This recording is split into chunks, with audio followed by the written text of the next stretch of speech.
తాపించడం చాలా మేలు. మ్మ్. ఆ గోరువెచ్చని నీళ్ళు తాపిస్తే కొంతమందికి జ్వరాలు కూడా వస్తుంటాయి. జ్వరాలు వచ్చినప్పుడు పారాసెటమాల్ సిరప్ అనేది వేయాలి. సో అది కూడా ఎలా వేస్తామనంటే వాళ్ళ యొక్క వెయిట్ పరంగా మనం చూసుకొని వేస్తాం.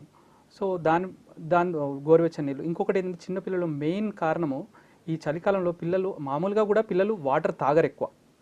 సో యాజ్ ఎ పేరెంట్గా, యాజ్ ఎ కేర్ టేకర్గా మనం ఏం చేయాలంటే పేరెంట్స్కి ఎప్పుడు వచ్చినా కూడా గోరువెచ్చని నీళ్ళు కానీ ఎక్కువ ఇవ్వడం చేయాలి అని చెప్పడం జరుగుతుంది.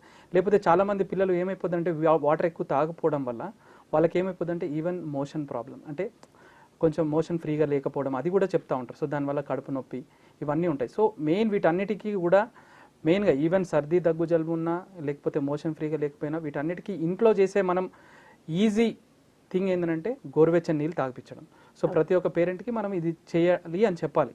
సో దానివల్ల వాటర్ ఎక్కువ తాపిస్తే ప్రతి ఒక్క దానికి వాటర్ వల్ల చాలా ప్రాబ్లమ్స్ తక్కువైపోతూ ఉంటాయి. ఈవెన్ ఆ వైరస్ ఉన్నా, ఆ ఇన్ఫెక్షన్ ఉన్నా కూడా వైరస్ అనేది బయటికి వెళ్ళిపోయి క్రమక్రమేణా తగ్గిపోతుంది. ఒకవేళ అదే దగ్గు జలుబు ఎక్కువ రోజులు ఉందనుకోండి, వారం రోజుల కంటే ఎక్కువ ఉంది, బాబు ఇంకా ఎక్కువ ఇబ్బంది పడుతూ ఉన్నాడు, చాలా వీక్ అయిపోతూ ఉన్నప్పుడు డెఫినెట్గా మనకు దగ్గరలో ఉన్నటువంటి పిల్లల వైద్యున్ని కంపల్సరీ కన్సల్ట్ అవ్వాల్సి వస్తుంది.